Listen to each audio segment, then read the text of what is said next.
Plumlee, some people saying that wasn't really a dunk because it didn't touch the rim. In your opinion, what was that? Well, I mean, I've had plenty of dunks, so I mean, if they want to take that one away from me, that's fine. No, just because it was cool. so cool. It was so cool looking that people were talking about it, and just because you were up so high, it was so interesting. Yeah, I mean, it would have felt a lot better if we would have won. You know what I mean?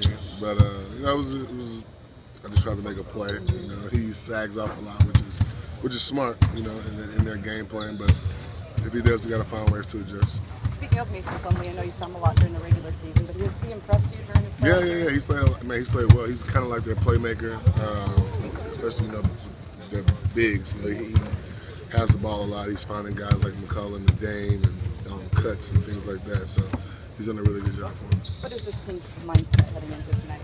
You know, obviously when we face tonight, it's going to be a loud and large crowd, and we just got to come out and play. And it's really, one of those us against everybody else type of nights, and just focus on one game at a time.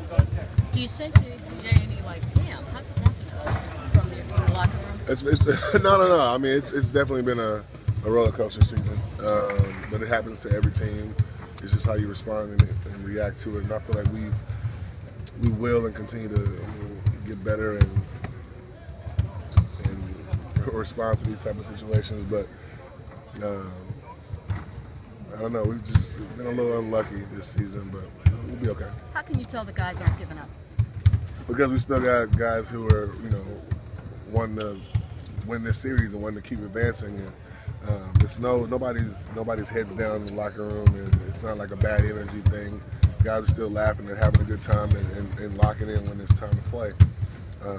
So I don't think we're down at all. With Blake and Chris not here, do you kind of step up the verbal part on the court in the locker room? I mean, I've always been pretty verbal, but I mean, we got guys like Paul and Pablo, Jeff Green. He doesn't talk a lot, but when he does talk, people listen to Jeff.